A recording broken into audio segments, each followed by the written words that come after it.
Without doubt, I think it's by far the best league in Europe. How dare you score like that in the Premier League? Mission accomplished in the Premier League. The American. Hello, everyone, and welcome to another edition of ASTV's Premier League show. We are going to review match week 10. I can't honestly believe that we're 10 match weeks into the Premier League season at this point, but I also can't believe that it's November 4th or that we have to deal with the bullshit that is November 5th every 4 years tomorrow. So we won't talk at all about that on this program tonight because, well, anyone that's going to be in front of a TV tomorrow night should be smart enough to be watching anything but election day coverage because, well, both sides are just going to claim that they had this bullshit stolen from them by Wednesday morning at 9:30. So I'll just let you fill you in. You know what the best thing about this thing is, Gally? Today, you know how like every day is one of those stupid international days that are made up? I looked up today's date because I was like, I wonder if we could talk about anything on tonight's program based on this ridiculous thing that we've now made up on calendars. Today is National Use Your Common Sense Day, which I think is absolutely hilarious being on the eve of election night. It is kind of ridiculous that it's on the eve of election day, saying that common sense would tell you just rip the whole goddamn system up Burn and it find down. parties for us to freaking vote for. Because if you gave me 8 candidates, I'm pretty sure that I would find 6 of which that are more qualified than the 2 idiots you're putting on the ballot. Speaking of idiots on a ballot, we'll start the way we do every single week with a look at the VAR week in review. And, well, the Premier League didn't do anything to help themselves this weekend with their VAR decisions. I don't know that it was as bad as some of the earlier season ones, but there were a lot to talk about. We will get through a few of them, but I think we should probably start with arguably the biggest marquee matchup of the weekend as far as big name clubs and, of course, storylines that were happening. Was probably United hosting Chelsea. Cole Palmer coming on as basically, frontline, if not player of the year, up there with all the players of putting in the best performances through 9 match weeks. I think it would be hard to argue that anyone has maybe done a more surprising job, even though Arne Slot might have an argument there, than Maresca. For what he's done keeping Chelsea in the top half of this league up through this point and what he dealt with the squad and all these things. So take all the drama aside. We wrap all this up into 2 VAR decisions. And I want to start with the penalty that gives United the goal, that gives United the lead. Did you see it, Paul? Højlund obviously goes down to a contact from Sanchez. There is minimal contact, but there is some contact. Is this one of those situations where the way the rule is written, there's no way VAR can do anything because once the ref acknowledges he saw contact with the attacker and the keeper, he's automatically giving that penalty regardless of how soft it feels like he goes down? Because to me, it felt like they were just guaranteed it's a penalty, stone penalty all day on the broadcast. And I thought there was a little bit of ambiguity there, and maybe the ref might be sent to the monitor. But what were your thoughts when you saw Højlund go down? Honestly, my thoughts were that it was a pen. And maybe this is just a striker in me, but the foot, he lays on the foot. Right? Yeah. If you come in and as a striker, if you get a sniff at goal and you don't think you're going to score and you feel anything, you go down, right? And I just thought Sanchez, and we've seen Sanchez made a couple of great, really good tackles the last few weeks, on decisions we talked about. I just thought this one was one where he went out and he just missed, and unfortunately, if you miss the ball, but you get player, that's getting called every time, in my opinion. Yeah, I felt like it had to be a VAR. It had to be a penalty once the referee calls it a penalty. If he doesn't call it a penalty, I don't think there's enough there for a clear and obvious error to send him to the monitor and or have him overturn his call.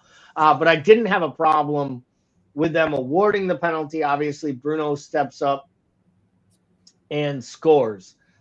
The second flashpoint, and I feel like the man like probably should have his own segment in this. He should have his own sub segment in our VAR segment each and every week because, I heard a funny line today. I think it was on, maybe it was Eric Winalda said, he's like, I'm not saying that I would ever hire a hitman, but if I was going to hire a hitman, he'd probably be a center back that played for the Argentinian national. Because the reason it's not a red card, or the reason he gets away with it not being a red card, is he knows every bit of what he's doing, and he's figured out how to do this in a way to get away with this shit. And I do think at some point they're going to have to make a point of his ridiculousness, because this one was not the, him jumping up in the air, 2-footed coming down like the one earlier in the season. But this was bad. To me, this was against a marquee player in the league. And in some ways, I'm more shocked that it doesn't end up being a red card because it is on Chelsea's best player and one of the league's best players. Do you think this was just a situation where they didn't want to pile on United? It almost felt like it. This is like make up to the Bruno call, because to me, this has to be a red all day, every day. And most United supporters are saying this should have been a red card. And I'm more shocked that the ref misses it in real time. But the fact that VAR does nothing about it just, to me, speaks to the inconsistency and the issues with how they adjudicate VAR in the Premier League compared to the rest of Europe.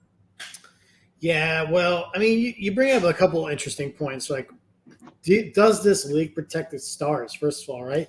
Because, like, I feel like we see this challenge in America on Tom Brady, and it's a 15-game suspension. I'm like, so, like, I just think, one, that's something that's interesting. I think, second of all, like, I think we're getting to a place, and this is what the uncomfortable trend that I feel like I'm starting to see is the thing that you always talked about fearing with VAR. And the fact that, like, I'm starting to get the feeling that a lot of these referees are letting the booth referee, meaning they're not going to call it unless upstairs calls down and they go to take a second look at it. And that's going to be an indication that they just have to overturn this thing, right? And I thought there was a number of, like, things this weekend. Like, I thought the penalty versus Holland and United was, like, the one time I thought a referee made a decision in the game that, like, based on conviction. Because I think anyone with honest conviction sees this challenge and gives it as a red. I think, like, we're waiting for serious foul play to come from the booth a lot of times. I think, like, for me, that the collision in the Ipswich game, like, that was a penalty for me. Like, I mean, I just think that there's a lot of these, whether it's a collision in the box or whether it's a serious foul play, I feel like a lot of these refs are just swallowing a whistle and waiting for it to come from the booth. And that's concerning for me because, like, to me, I think this is a pretty clear one. And I'd like to see us be a little bit more aggressive with that.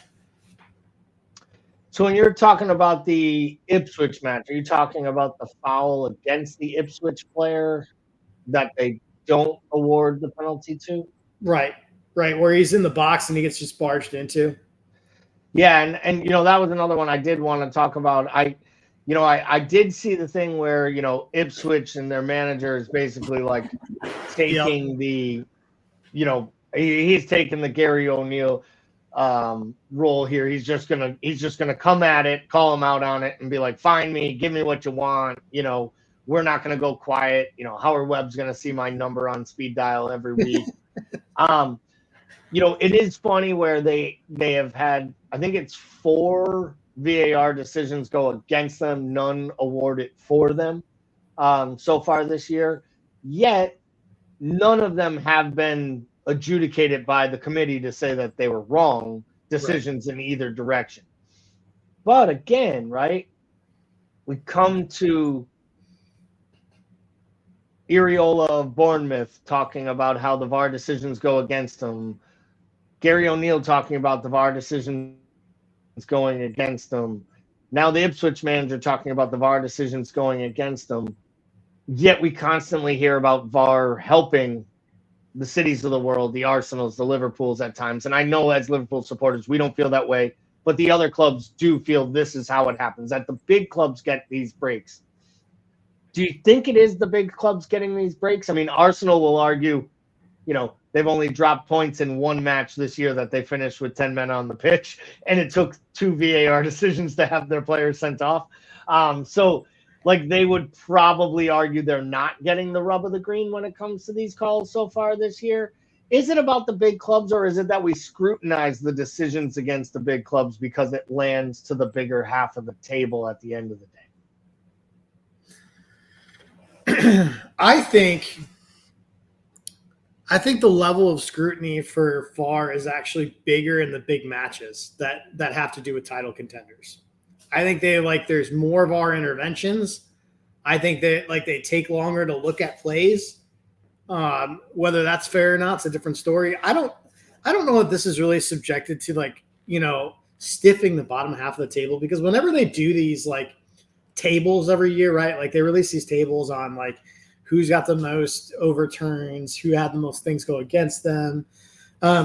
It's usually a pretty mixed bag, right? I mean, instead of all your oil-producing countries being at the top and the good, I mean, other than that, it's pretty mixed bag.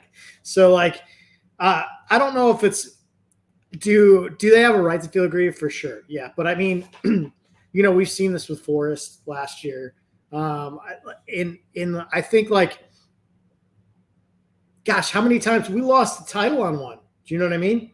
How many times have we felt massively? We look at the Spurs match too last year. There's so many times that we definitely got the raw end, and what do we get? An apology, right? So, I mean, and that stings on both ends, right? For us, it's we're in a title chase. For Ipswich, they're fighting for their lives to stay in this league, right? So I think the stakes are, and that's probably my biggest thing is I feel like Manchester City gets these favorable decisions, but I also think there's just more interventions in these games. Arsenal, Liverpool, City, Chelsea, and I don't know that that's fair across the board when you have teams at the bottom that are just fighting for their financial lives to stay in the league too. Yeah, I don't disagree with that. I was just wondering what your stance was there, what your thoughts were. So I got to ask you on this one, and I'm not even really asking you about the VAR decision or the non-decision to overturn Anthony Taylor's call. This comes down to just does the law, as they like to say, where we talk about footy and not soccer. Richard, if you're watching, does the law need to be changed around this whole contact and or foul on a keeper if they have a finger, a hair, a toenail on top of the ball? Because for me, chalking that winner for Crystal Palace off the board in stoppage time is everything that's bad about English Premier League football, because once again, we're using technology and weak-minded rules, in my opinion, just this stupid Yanks opinion, people. The idea that Jose Sarr gets his hand remotely near the ball, and therefore Munoz can't even try to make contact with it, and then Mateta kicks it into a wide open net, and Taylor's blowing that thing dead. To Anthony Taylor's credit, he didn't need VAR. He called that a foul on the keeper in live time before the ball was in the net. I still don't like the call, because then VAR can't do anything, and VAR looked at it and still agreed with the on-field decision. So, one, do you believe VAR should have intervened there and said, nah, maybe come take a look at this. This is a goal. Or is this a prime example of, to your point earlier, a ref on the field had the balls to make a subjective call in real time at the moment, and in turn, his brethren in the booth decided to let it roll instead of sending him to the monitor to question his decision in stoppage time to change the outcome of a match with, once again, a team sitting in a relegation zone? Well, I think this is a case where the VAR booth doesn't call him over, because I don't think like I think when you see how this play has been historically called, it's been historically pretty loose, right? Like in the interpretation of this one. So I think that makes it even harder to find a clear and obvious error here, or at least anything that like VAR would consider worth calling somebody over for.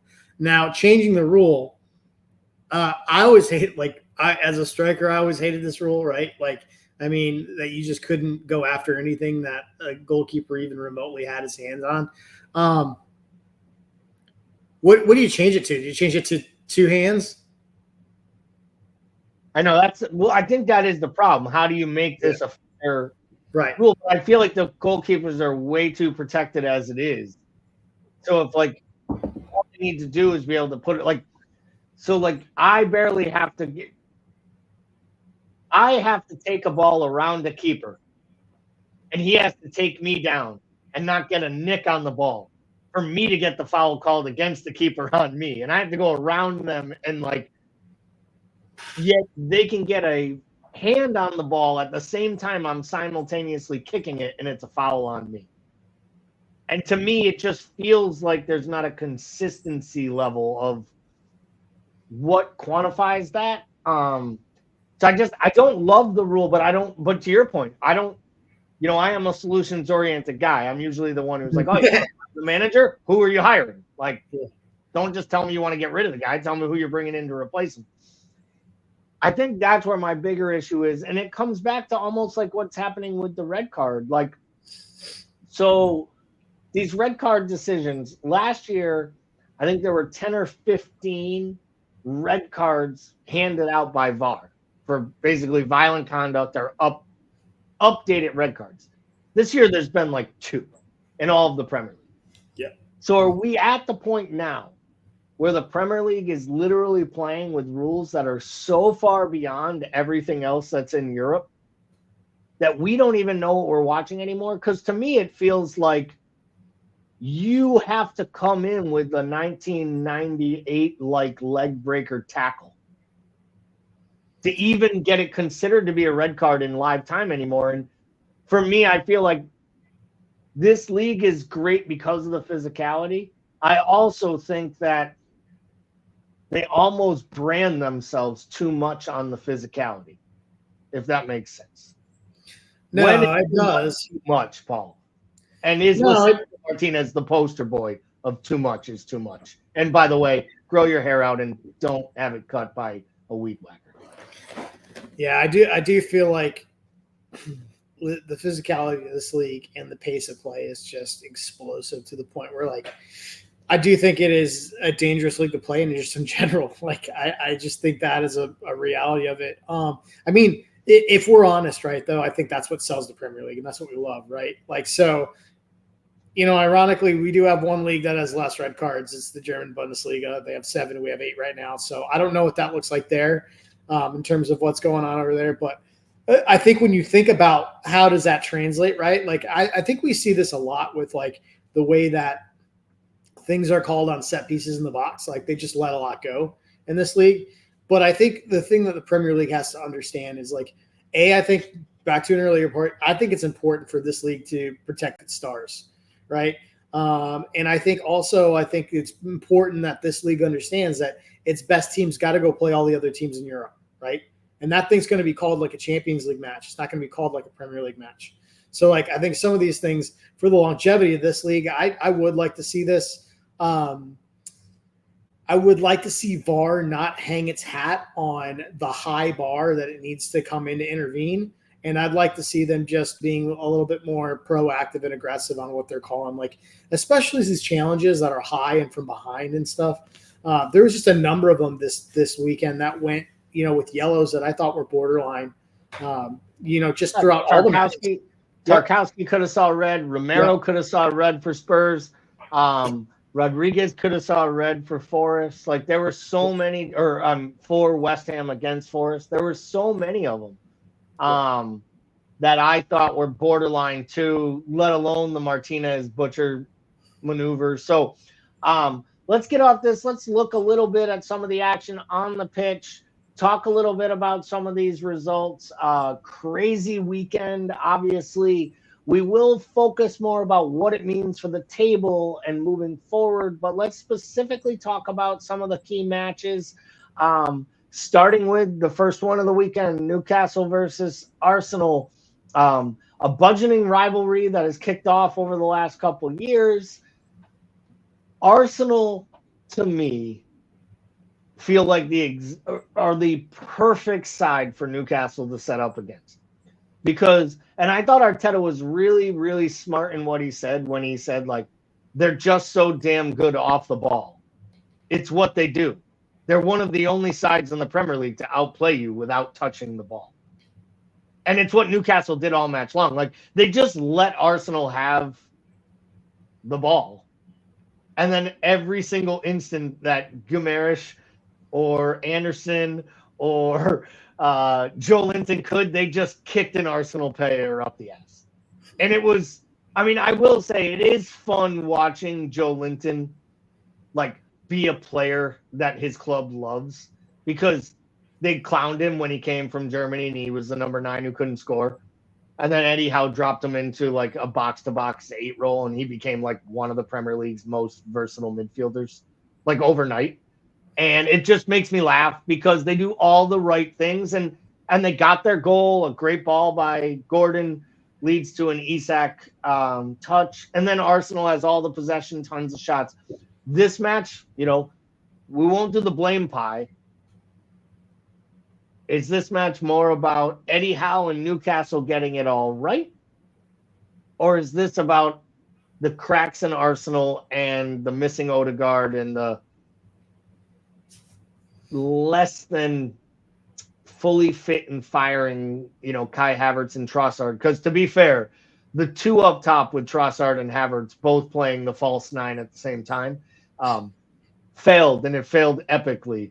So what was this more down to? Is this about Arteta? Was this about Eddie Howe? Or is this about two clubs going in different directions? What do we see here in Newcastle versus Arsenal? Yeah, I think this Arsenal side wasn't the same after they lost Odegaard. I really don't think it. I mean, I know they picked up a number of injuries shortly after that and sort of compounded that. But I just really feel like in a lot of ways he was sort of their metronome in the midfield. Like he's there, like, I'd say he's probably a little bit, he would probably be upset about this and he would say he's better offensively, and I'd be tended to agree. But I think his functionality in sort of what he does for the culture of that team and what he does for the tempo and pace of that team really reminds me a lot of what Jordan Henderson was for Liverpool. And so just Arsenal fans just throwing up in their mouth right now, so we're clear. England fans as well. Norwegians too.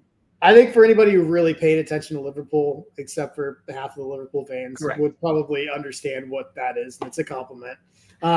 Because I do think that he just sort of is the guy back there that makes everything tick. And I do think he is that metronome that they sort of miss from a pacing standpoint. I do think this is a Newcastle team getting its attacking power back with Isak back, and scoring. He's back in the team. He just rattles off 3 goals in a row. And I think that that's probably part of it. I do think, if you're looking at a pie, I do think these are all adding up, right? I think it's Arsenal injuries out without Odegaard. I think it's Newcastle getting firepower back. And I do think something that has to do with, Eddie Howe being very familiar with what Arsenal does and being a very smart tactician. Yeah, I mean, we don't want to get Shelton going. I made the comment during the pre-match show that Eddie Howe would get to keep his house for one more week after a win like that. He'd still probably have him out in the street begging for a job, asking if he could be a ball boy for the England setup for Tuchel. We'll look at another match here. Obviously, another big one towards the top of the table. Bournemouth. And I know most people would be like, oh, City just didn't show up. Bournemouth took their chances. No, Bournemouth took it to City for 90 minutes and outplayed them on their own pitch. They ran them off the pitch at times. They could have scored more than the 2 goals they did. It took a borderline stoppage time goal once again by a center back for them to even get on the score sheet. Talk a lot about City's injuries. We talk about City getting older and City kind of looking vulnerable. Granted, this is their first loss in the league, so we have to be realistic as we talk about their demise. Is this down to finally missing Rodri, not having De Bruyne available to start, no one to create for Haaland? Or is there something bigger at foot here where City has lost a little bit of their luster? They've lost their ability to do any plan B by getting rid of Alvarez. I think that was a huge loss on their part, and not replacing him with another player. Or is this just down to they know Pep's on his way out at the end of the year and the wheels might slowly be coming off this train? I think it's an amalgamation of all those things. I think we talked about this being an aging City side. We talked about it being a thin side. We talked about, the motivation of this side. So we talked about all three of those things pretty extensively in the summer about what we would see coming out of City. And I think at the end of the day, you've got a combination of all those. I don't think that they look like a particularly motivated side unless they're staring down the barrel and trying to get 3 points out of something. I obviously think these injuries are compounding at a rate that's concerning for them. When I look at the side, at the end of the day, the difference between right now, where they're at and where they were last year, is that this is a side that has to, they have to start with Dice Nunes, a player that they've been trying to sell, So I think when you look at the side, this is a player in the summer they were actively shopping, and now they've got to play him because they're that thin in the midfield. So, they had to go back and buy a player they already sold in Gundogan. I just think when you look at the side, between all the looming charges and Pep out the door and the injuries to De Bruyne, I think you've just got so many negative things pulling in one direction. It's really hard to see this team trend back in a way that puts them in the form that they were in years past, in the last couple of years, even though we've seen kind of a slow decline with this side, right? Which is crazy. It's crazy to talk like this about this side, because if you were to clip this with no context, you'd think I was talking about a mid-table team and not a team that hadn't lost in over a calendar year. So it's right. I don't mean that any disrespect, because they've been unreal. So and to be completely fair, I heard this stat today and it's an amazing one. If you go back to December 1st of last year, Bournemouth has the 6th most points in the Premier League. Oh, wow. It makes sense, because remember about this time last year, everyone was talking about this Areola guy needs to get fired, and just shows how dumb they were to get rid of Gary O'Neill. And then he went on this run, and all he's done since is sell the records, sell a striker, their record signing for a record fee, and turn that into another improved year. So if I'm a Bournemouth side right now, I know everyone's hot to trot about Forest, and we're going to look at the table in a minute, and deservedly so, and should be high on Brighton. I think this Bournemouth side has to think to themselves right now, hey, in our last 3 matches, we beat Arsenal away. We drew with Villa, top of the Champions League in their building, and we just beat the 4-time champions in ours. And by the way, we start Lewis Cook and Doug Christie's little brother in the midfield. They literally, if you think about that too, that's not a team littered with players who are about to go to top sides. And I think that manager probably deserves a lot of credit. And to be fair, Hughes and the guys at Bournemouth who had the stones to move on from Gary O'Neill and go to this guy, it's kind of being proven that what they were trying to do, because they know the club they are. They're the club who buys a young Hungarian left back and then sells them a year and a half later for 8 times as much and buys 3 more players at that price that help the club. And I think they know who they are and what they are. And if things go right for Bournemouth, I think they could be one of those outside sides in this league, believing they have every right to find themselves into a 7th or 8th place finish that could see them into Europe. And if you're Bournemouth playing on the South Coast, you are happy to accept that invitation into the Conference League all day and every day, the way that West Ham did. So let's take a quick look here at the table. We'll start with the bottom half. Newcastle rounds it out in 11th, then Brentford and United, followed by West Ham. And then we really get into the group that I really still feel like is like kind of the ones punching into that potential relegation zones: Leicester, Everton, Palace, Ipswich, Southampton, Wolves. Of those bottom 5 or 6 teams, Paul, have you seen anything these last couple draws from Wolves or the win for Southampton? Have you seen anything that makes you think that some of these teams that we've had rooted to the bottom are going to find their way and fight their ways out? Where are you on the teams coming up, going down? What are your thoughts here when we look at this bottom of the table? We really start to assess the fallout and the problems that they've been having. Well, I think the thing that strikes me when I look at the bottom of this table is how bad it is in terms of like not only how bad it is, but how deep it is. Like, I feel like there's probably 7 or 8 teams here that have been just absolutely atrocious and can rotate. Any 3 of those 8 could just sink like a stone. I will say, like, I don't know, dude. I still think Wolves have the ability to score goals down here that can get them up if they can stop conceding at just an absolutely torrential rate. Like, I think they can start turning some of these draws into wins and dig out. I think Southampton is dead and buried. They look like a championship side that wants to be in the championship, like legitimately. I know they won this last weekend, right? I get that, but like, I think they beat a team that also looks like a championship side, like in Everton. So, like, we'll see what this thing continues to look like. I still have a really good time watching Ipswich. I just think they're so damn entertaining, even though they're down there. It's just so helter-skelter. I do have a good time watching them. So, I think the thing that sticks out to me is, like, I think Southampton is probably done for. I don't think they're a team that are going to crawl out of that. I think Wolves have the ability to, and I think the rest is honestly up for grabs. I think there are 8 teams that could legitimately be in that, and we'd be talking about that, 2-3 months from now.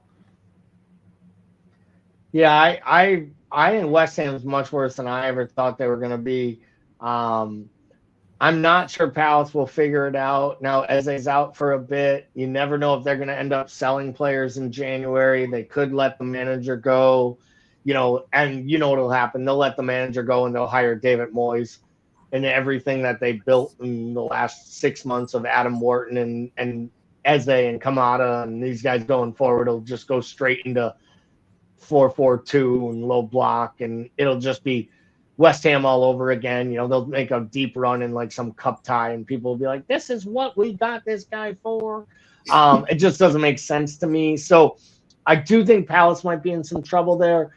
Let's take a look at the top of the table. Oh, and specifically, obviously Liverpool goes top of the table with their victory over Brighton, come from behind, 4 wins and a draw in their last 5. They are the top form side in the Premier League. Man City has their big loss.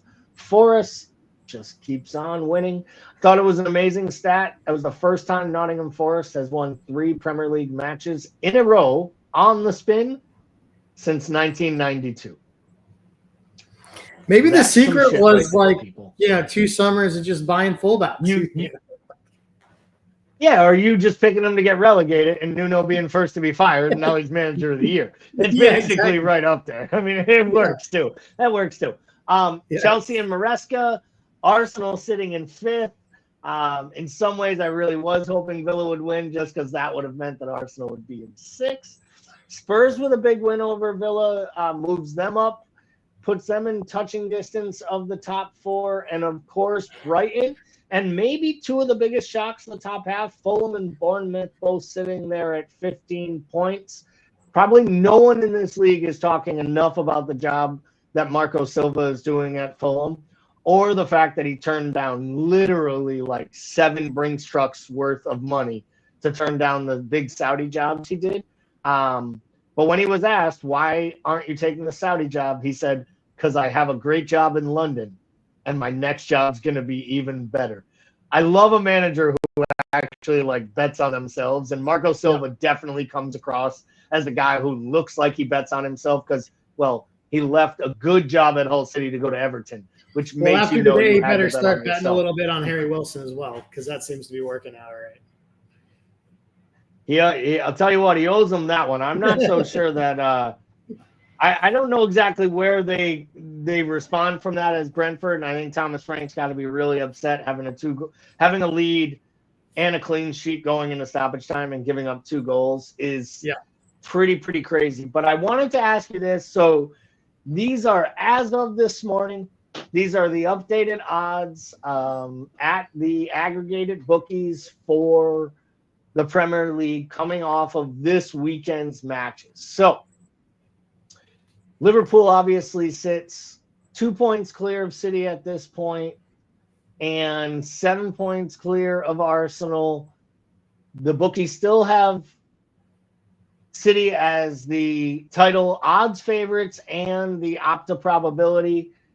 Do you have an issue with those stats? Are these statistics made to help for gambling purposes, Paul? Or is this people being realistic of what we've watched over the last decade, which is to tell you that 2 points in November doesn't mean shit against a team that doesn't drop points after February 1st?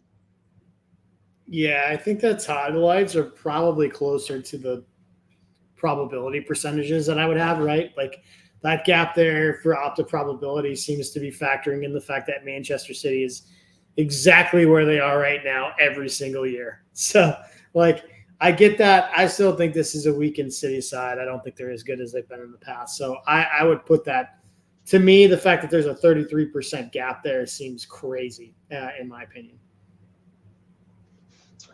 Do you think that there's too large of a gap between Liverpool, Arsenal, Chelsea, etc.? Like, I love the idea that Arsenal is a 5% chance to win the league, and Chelsea's a 0.25% chance ahead of them. Like, does anybody look at this tape? Does anybody look at this league right now and say it's a 2-horse race? I don't think so. You know what I mean? Like, no, and I mean, to be honest, if Liverpool doesn't come back in the match in which they did, that took a pretty big turnaround in that match, and there were opportunities for them to give up other goals. You know, if Liverpool doesn't come back, City's still in the lead after losing a match in Bournemouth. And literally there's every team down to Tottenham feeling like we're less than 6 points away from the summit. So to me, I think the stuff that kind of jumps out to me here, like, it does blow my mind a little bit that Tottenham has a better betting odds than Villa does, other than the fact that maybe there's just more Tottenham people putting money out there, and therefore this is about trying to gain bets and balance the money being moved around. Because, like, 10-3, 16-1, 7-4, those make sense to me. But I'm with you. I think the Opta probabilities feel like they're a little bit skewed.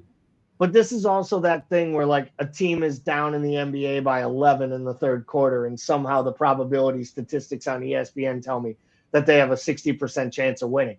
And I'm like, well, that doesn't make sense unless they're the Celtics. But, like, it just doesn't, you know what I mean? Like, it doesn't make a lot of sense to me. So if I ask you today on November 4th, not who you're voting for on November 5th, because I genuinely don't want to know. If I ask you right now, who other than Man United has a chance of winning this league on the screen, who is your choice? Who is going to win the league? I know who you want to win the league. Who do you believe will win the league? Oh man, dude.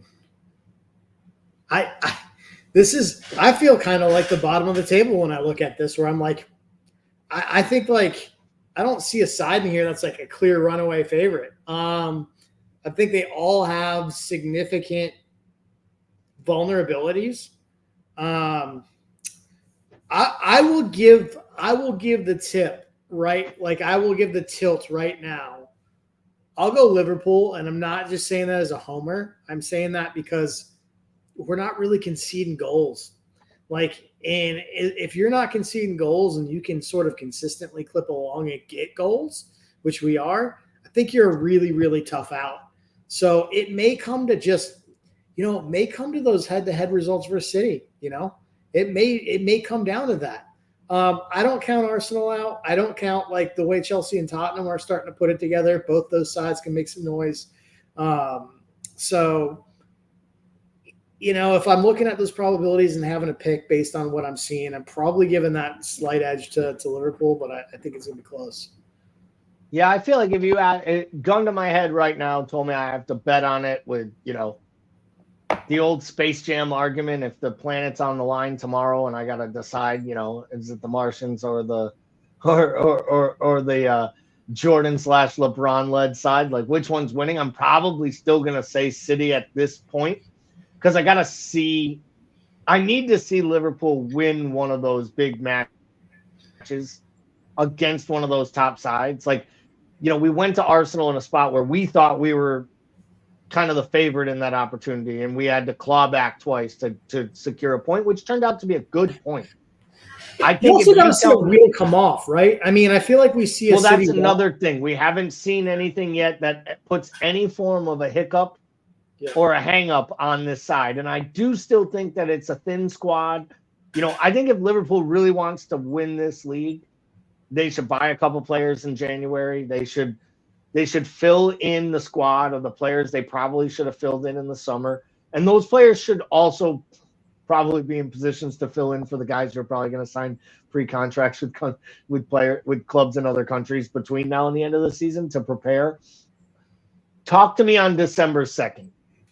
If Liverpool are able to secure 3 points against City at home, if Liverpool are even able to pull off a draw against City at home and keep winning ways up to that match, it's a different scenario if we're 2 to 4 points ahead of City by early December. I think if we're back to a point or two behind City and we're still trying to chase the Champions League and we're trying to advance in the Europa or in the League Cup and we're trying to play the FA Cup, I just don't know if this squad is deep enough that I feel like we can bet on them finishing this job off. I will say this. The style of play and the way they're going about the matches in which they are bodes well for their chances to win. And I will say this. I feel more comfortable believing in this Liverpool side winning the league based on how they play and, more importantly, how Arne Slot prepares them to play than I ever did outside of the year we ran away with the title. It just feels more sustainable. It does. It never felt sustainable with Klopp. It always felt like everything had to be picture perfect for us to win outside of one season where everything fell apart for everybody else. Yeah. So let's quickly take a look here at the matches coming up this weekend. Obviously, there's some big ones. I think Brighton Man City at Brighton could be a really, really interesting watch. I think Aston Villa at Liverpool is obviously maybe the marquee matchup of the weekend. Two really big clubs playing in a big spot. And then, of course, the big one Sunday, Chelsea versus Arsenal. I will just ask you this, Paul, because we got to wrap up soon as we get ready for our Monday night podcast. If Arsenal lose at Stamford Bridge, do they have any chance at the title? I don't think so. I'm not going to say – I don't want to say – no, I'm not going to say no chance, but I'm going to say that percentage drops below 10%, in my opinion. I'd argue if Chelsea win that match against Arsenal, the world should be paying more attention to what Chelsea does the rest of the year when it comes to winning the title than it is Arsenal. And there's two reasons there. One, I think the manager deserves an enormous amount of credit for navigating the landmine that is becoming the new manager at Chelsea and doing it with the crazy 40-person squad, jettisoning senior players. I mean, he kicked Raheem Sterling out of the club. You could argue outside of Palmer, Sterling was the most consistent player at the club over the last 2 seasons. I mean, I think there's a real done everything right. I think there's a real possibility that Arsenal is the third best team in London right now because Tottenham is putting it together. They've won 4 out of 5. They're scoring. If Solanke's healthy, they look. Ange made some huge calls this week. Hooking Son at 56 minutes is insane, and like every string he pulled is coming off right now. So, like, if Tottenham can win this week and win, like, big, I think that's going to be a real sign for them. So, like, Arsenal's got a lot of competition here, and they got to get together.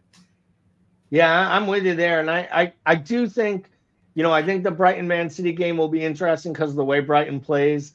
But I think we saw it. Brighton will probably do the same thing they did against Liverpool. They'll play really bright. They'll play really well. They'll score one of the 4 goals that they should score, and then they'll lose 2-1, or they'll draw 2-2. Brighton team's just not ready, in my opinion, for the next step. Obviously, Wolves, Southampton, Everton, West Ham. There's some real battles there at the bottom. I'll get you out of here on this one, and then we'll wrap it up. Does Forest continue the move? And is Forest able to secure more points this week at home when they host Newcastle United? That low game may be the most interesting match in this entire slate, if you look at it, because I think we find out the most about both teams here. We find out really, because Forest has been the best defensive side, tied with Liverpool in the league right now. Newcastle is finding offensive form. If Forest can keep a clean sheet in this one or concede one and come out with a win, I think people got to start putting the chips in on Forest, because that's pretty wild. I mean, and I will stay with Forest until they prove me otherwise, considering the fact that I just opened my mouth. I'm going to say it's because we were online for 23 straight hours or something like that. But I will say, I picked them to be at the bottom, Fair. and they have absolutely proved me wrong. So I'm going to stay clear of myself. Yeah, I would love nothing more than for Forest to go to, welcome Newcastle in, win that match. It would be great to see him win a 2-1 match and Chris Wood gets a brace and just reminds all those Newcastle supporters who booed him and treated him like crap before they got all the Saudi money that they didn't want him, and they jettisoned him to Forest, and now he's second or third leading scorer with the highest percentage of all the Premier League and finishing rate. It's just unbelievable. And he's 32, 33 years old. And, when you look at it, Mbeumo, Wood, Wisa, these guys, these aren't the prolific strikers at the big clubs. It's all the lower level strikers that are scoring all the goals across this league. And I think it just proves that when you have a good system and you have tactics that fit around a player's skill sets, like they built that system around Chris Wood, it can work for you. So we'll get you out of here on this, folks. If you haven't already, please go over right now, get to the YouTube page, give the subscription, check out all the content. We're here Mondays, Wednesdays, and Friday mornings with the Premier League morning coffee show at 10 a.m. Central Time. 9 a.m. Eastern. We're also, or 10 a.m. Eastern, 9 a.m. Central. We're also here Monday nights for the pod. We have Thursday night pod, the fantasy show, the panel show, all kinds of great content, plus our pre-match and post-match. So for myself and Bickler, thank you for tuning into the EPL show here on American Scouser TV. We will be back next week. And as always, enjoy your week. We'll talk to you soon.